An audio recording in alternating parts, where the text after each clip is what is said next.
es que hay un empuje de nosotros como seres hablantes a hablar. Y hablar no es solamente emitir palabras. Porque en el común acuerdo se silencia algo de esa singularidad. Porque la palabra no va a lograr dar cuenta de eso que yo tengo para decir. Es que nos fuimos por un lado muy raro, perdón. Pero Una observación con las orejas del psicoanalista para tratar de capturar algo de eso singular. aunque haya mil palabras, hay algo que no se puede decir. Psicoanálisis para no todos.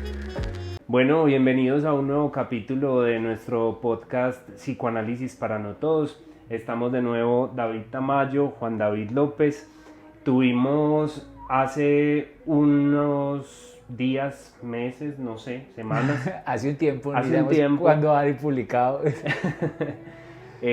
Un episodio con Isabel Villada. Isabel Villada, en el que estuvimos hablando sobre la lengua de señas. Creo que si ya escucharon ese capítulo, puede ser que hayan quedado con muchas preguntas igual que nosotros, así que hoy queríamos como retomar algo de lo que fue esa conversación y tratar de ver qué nos permitió pensar acerca del psicoanálisis, del lenguaje, de la comunidad sorda y pues a partir de ahí también conectarlo con otros temas que hemos venido tratando. Creo que ha sido algo que se ha ido instaurando poco a poco, como la pregunta por el lenguaje, por la realidad. Tuvimos con Juan Felipe Cañaveral, que me parece que fue un capítulo que nos abrió a un debate brutal.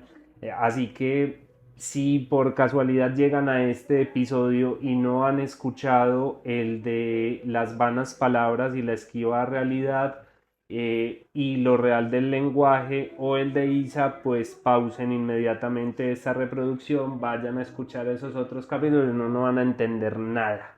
Así que, mi querido amigo, un placer de nuevo reunirnos acá, conversar, a ver qué sale de esto. Y ya para entrar directamente en el tema, yo quisiera preguntarte como a vos qué reflexiones te suscitó esa conversación que tuvimos con Isa. Pero esa me suscitó muchas, pero esto, ya sos todo un presentador. ¿Cierto? Acá estoy reflexionando sobre tu talento. Para darle Necesitamos 12 apertura. capítulos para empoderarnos ante las No cámaras. saben lo difícil que es eso. Horrible. A mí, ese capítulo con Isa me estalló mucho la cabeza. O sea, creo que cuando uno arranca a estudiar psicoanálisis y siempre aparece esta cosa de el lenguaje y el sujeto dividido por el lenguaje y el efecto de las palabras, obviamente siempre estamos hablando de las palabras en tanto habladas. Entonces siempre como que suscita la pregunta de, bueno, ¿y alguien que no escucha qué? ¿Cuál es su vivencia del lenguaje? ¿Eso cómo lo toca? ¿Cómo eso lo incorpora? Recuerdo que ese día, después de que conversamos con Isa, nos quedamos hablando un rato y yo le decía, te decía a vos, le decía a Juan David, que a mí hay una cosa ahí que me pareció incluso como difícil de elaborarla. Es porque justamente, incluso como Lacan lo dice, es como el sujeto que cae en la bañera del lenguaje. Entonces el lenguaje aparece siempre como si fuera una cosa externa. Y yo casi siempre lo había venido pensando de esa manera, eh, hasta hace poco con algunas lecturas, y esto de Isa me lo confirmó, porque cuando uno piensa el lenguaje como algo externo, que el individuo, digámoslo así, el infante, en su estúpida existencia, como que es capturado, como si fuera una cosa externa, entonces cae en el lenguaje y él se incorpora en unas lógicas que lo anteceden, que es como si se le inyectaran, como que de la nada ocurre algo, pero es algo externo. Eso da toda una manera de entender lo que pasa ahí, ¿cierto? El lenguaje como una cosa externa al sujeto y el sujeto teniéndose que incorporar y padeciendo los efectos de eso. Pero viendo cómo pasa el proceso con los sordos, implica también pensar que es que hay algo interno del lenguaje. Como que el lenguaje, no lo digamos la lengua, pues que me parece interesante eso, ¿cierto? No es el idioma español, no es el idioma inglés, ¿cierto? Es que hay un empuje de nosotros como seres hablantes a hablar. Y hablar no es solamente emitir palabras, es el empuje comunicativo, es el empuje a algo pasa en mí y tengo que encontrar las maneras de que eso pueda ser comprendido por otros. Que creo que finalmente es lo que ocurría ahí, ¿cierto? Pues porque la experiencia de cualquier persona sorda es como todas sus tensiones internas desarrollan un camino para poderse comunicar con otros. Y creo que eso nos permite pensar es cómo es eso de que tenemos un empuje a hablar, a que las cosas se digan, ¿cierto? Porque finalmente también eso es un síntoma. Es que así yo no lo diga, así yo no lo calle, algo en mí lo dice por otras vías y lo que habla encuentra las maneras de hablar por donde sea. Sí, me haces pensar que hay una frase de Freud sobre eso que tiene que ver como, es que no me acuerdo, pero es una frase tan linda. Inolvidable. Es tan inolvidable. Pues tiene que ver algo como como que nadie sabe guardar como una verdad u ocultar un secreto demasiado tiempo, sino que esa verdad cuando quiere ser expresada, pero la verdad, no el sujeto que la tiene, sino esa verdad como que busca y se le sale por los poros. La cita es más linda. Están en Dora, yo creo. Yo sí, Creo que está en Dora. no está en Dora. Está sobre el caso de histeria de Dora. Así que, bueno, puede ser esa una buena referencia porque sí, yo te quería preguntar si eso entonces, que yo creo que es uno de los conceptos más confusos en Lacan, tiene que ver con el goce de la lengua, ¿cierto? Pues si vos lo ves por ahí, porque inclusive lo teso sería que hay el órgano de la lengua como tal no está siendo utilizado, sino que la lengua sería justamente la tendencia a hablar, a decir, pero de nuevo, no es a hablar en términos de la palabra con su resonancia fonética, sino de la experiencia del significante a través de una comunicación. ¿A usted suena que se puede plantear así o hablamos de otras cosas? No, pero es que totalmente me suena. Pues sí, me parece que es una cosa importante y con muchos efectos en la clínica, pues en cómo uno concibe su práctica. Porque cuando uno, entonces parte de que el lenguaje es como una cosa externa y tiene que ver con lo fonético, yo voy a hacer una cosa acá que es medio hereje, uno autorizarse, pero cae en una cosa que me parece muy rara que dice Colette Soler, que es como la lengua, como la marca entonces de un sonido, y que eso como que queda ahí, entonces el sonido reproduciendo, es una cosa muy rara, pues que yo nunca he terminado de entender, que ahí me parece que el psicoanálisis se vuelve un poquito como mágico, ¿cierto? Pero esto otro, ¿cierto? Esa vivencia de finalmente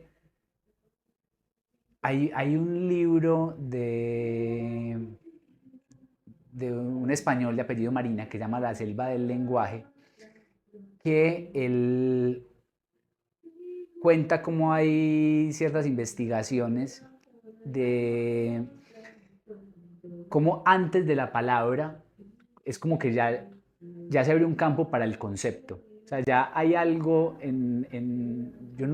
eso no es claro de explicarlo, pues, pero como ya hay algo que simplemente toma la palabra porque ya estaba buscando expresarse.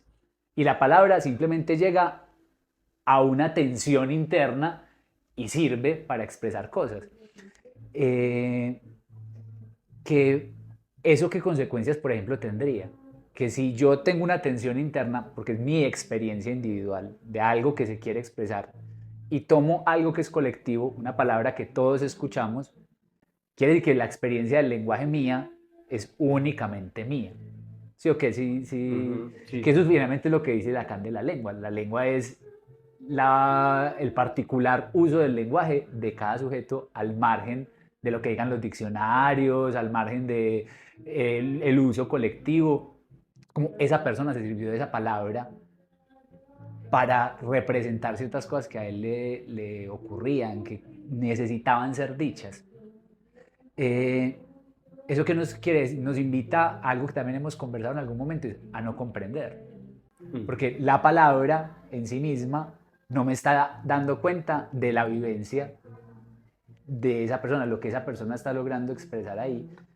Casi que implica entonces poner una palabra, una pérdida, en términos de que la experiencia singular de cada sujeto queda sepultada o silenciada por la palabra. Qué belleza. Sí, ¿Cierto? sí. Porque en el común acuerdo se silencia algo de esa singularidad.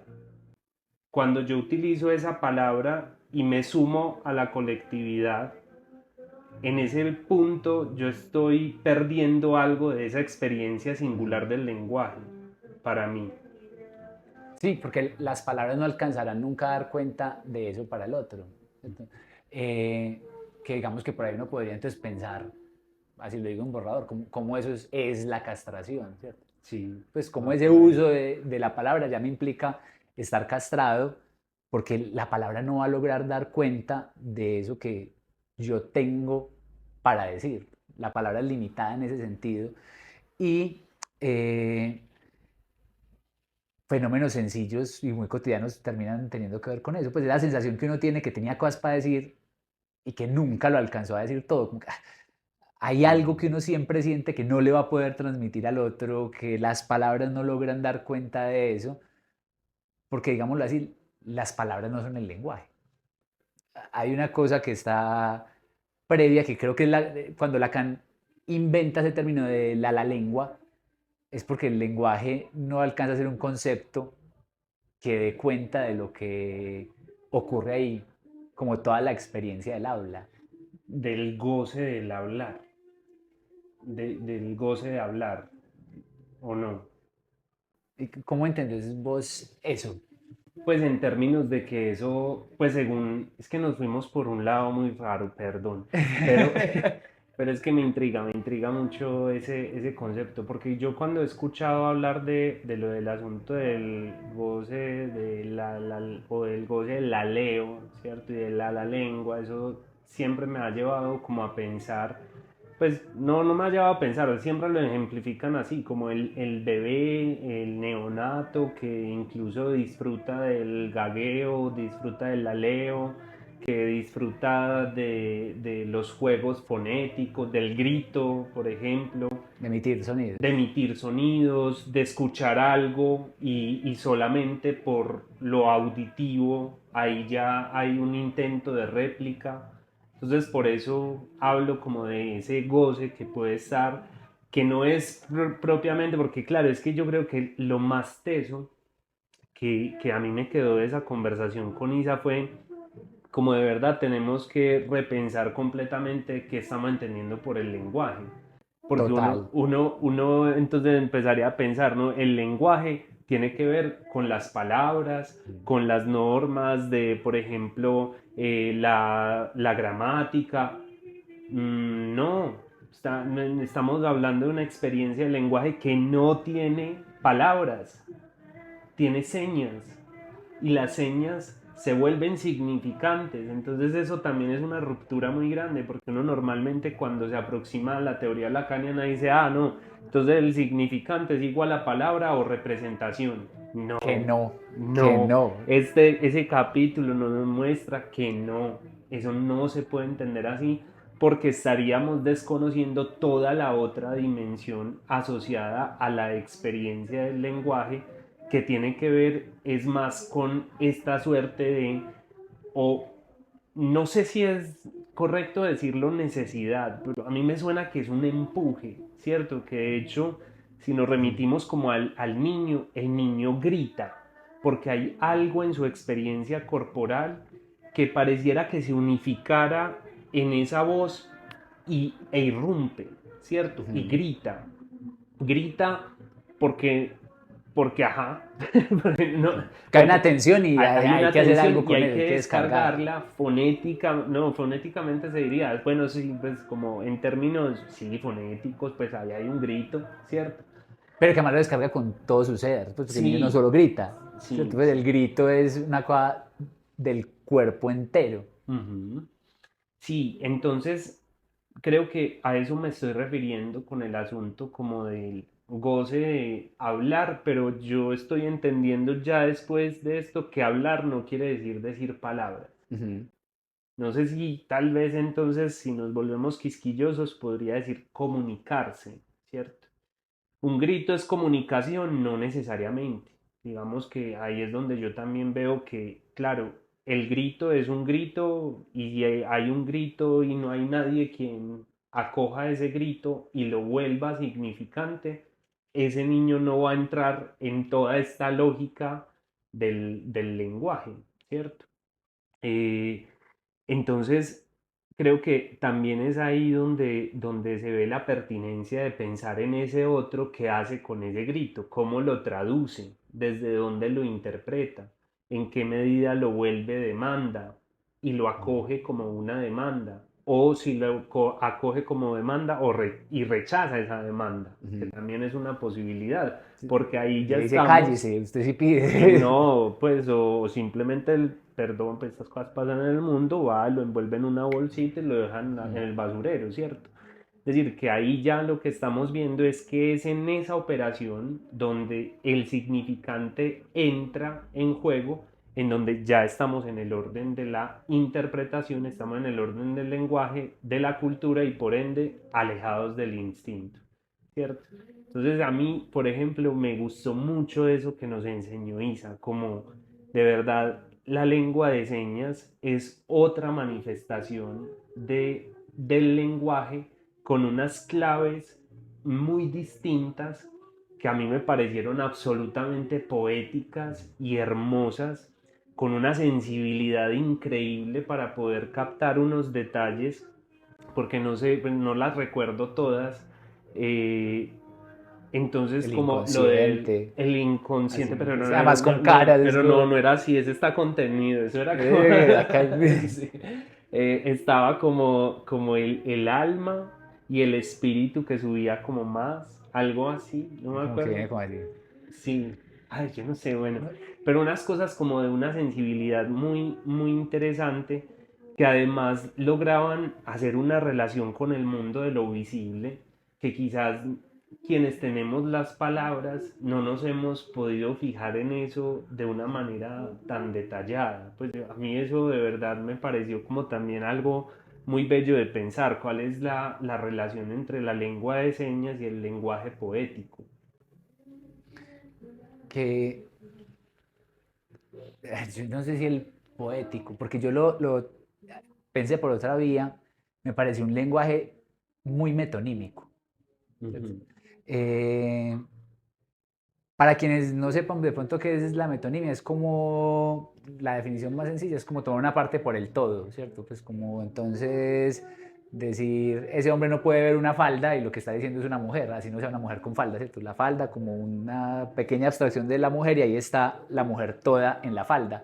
Entonces, por ejemplo, cuando ella nos proponía la seña del psicólogo, ¿cierto? Y que tenía toda una explicación, que quizá porque estabas acostado en el diván y entonces lo que veía era una persona con este gesto y los botones, ¿cierto?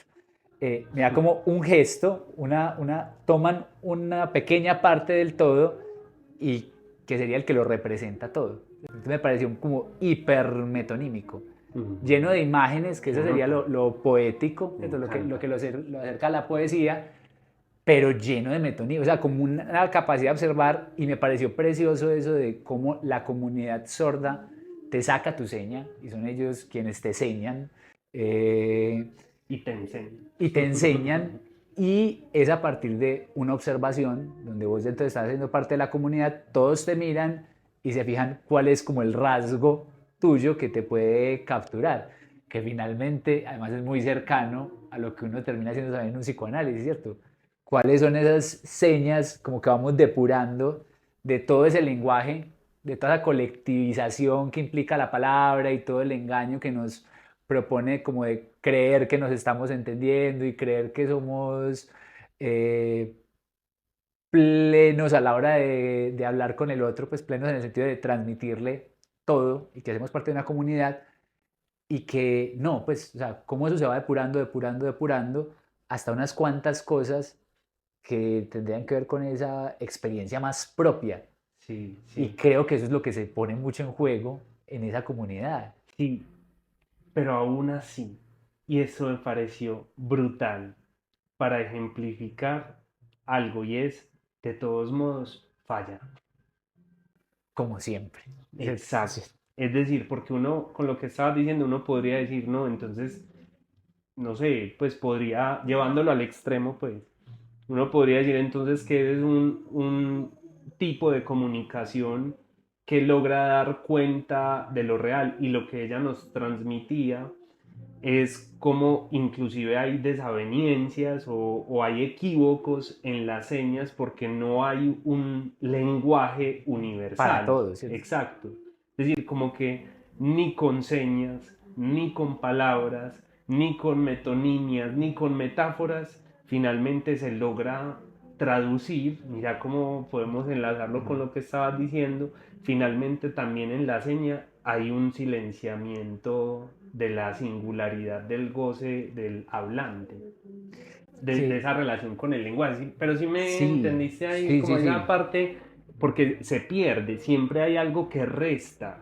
Aparece la seña y algo se pierde, aparece la palabra y algo se pierde. Pues, especialmente en todo intento de colectivizarla ya demasiado, ¿cierto? Porque creo Ujú. que lo bello es como implica quizá el no contar con el bla, bla, bla de todas las palabras y la bla, bla, bla, implica entonces esa relación con el silencio y mientras estabas hablando pensaba en esto y es también entonces el valor del silencio en psicoanálisis. Total, Porque quizá totalmente. para que algo de eso tan singular emerja, también se requiere un silencio. Y que silencio no es necesariamente no emitir ninguna palabra, ¿cierto? Sino simplemente una forma de hablar, y creo que eso es un análisis donde simplemente estamos ocupados de sus cosas, ¿cierto? Ajá. Yo no hablo para transmitirte nada, ni quererte decir mis cosas, ni imponerte mi ruido, sino una observación con las orejas del psicoanalista para tratar de capturar algo de eso singular. Pero yo quiero decir algo más, que también muy bella la experiencia. Yo quiero contar algo, y es que nosotros habíamos grabado un capítulo sobre el fin de análisis Que no quedó. y se nos perdió y no quedó grabado. Pero, por ejemplo, ahora tendremos que sacar ese capítulo, lo volvemos a grabar, que se va a llamar Los misterios del fin de análisis. Pero es que me hace pensar mucho, hay un seminario declarado por una psicoanalista del foro de acá de Medellín y de Pereira, que se llama Beatriz Maya, y lo encuentran en YouTube, se llama Los Caminos de la Interpretación, son como 9 clases, pues pero qué tremendo seminario, y ella ahí me acordé cuando te escuchaba como de ella hablaba también como del silencio de lo real, en términos de que un análisis no solamente implica entonces como que el analista pueda ubicarse en un lugar de silencio para que esa singularidad emerja y no bloquearla, no taponarla, no saturar la punta de técnicas, consejos y estrategias y venga entonces, e ideales y moral para que usted sea así como nos ha dicho la psicología o la OMS, que cada ser humano debe ser feliz, no es ponerle todo ese peso, sino antes darle un lugar a esa subjetividad, no solamente ese silencio, sino también el silencio del que implica el fin de análisis en términos como de que hay un apaciguamiento en el hablar. Eso lo hemos hablado off the record vos y yo, como de lo que fueron nuestras experiencias de análisis y de que si algo nos curó es de la necesidad de estar hablando de nosotros y de tener que estar dotando de sentidos porque en el fondo hay un real que implica un silencio radical al que cada sujeto tendrá también que confrontarse. Y una cosita más, porque esto también me remite mucho a pensar en el trauma, como en lo que quedó aislado de un proceso de significación, como queda una marca. A veces los pacientes nos hablan de que hay sonidos que no pueden olvidar, de que hay imágenes de las que quedaron prendados, de que hay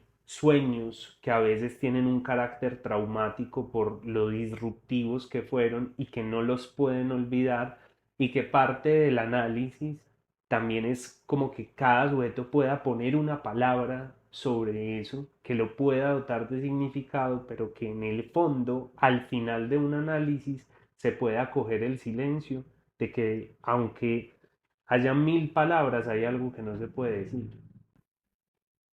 Es que dejemos ahí. Dejemos ahí, por ahí. Hay algo que no se puede decir. Y un análisis implica la conciliación con eso.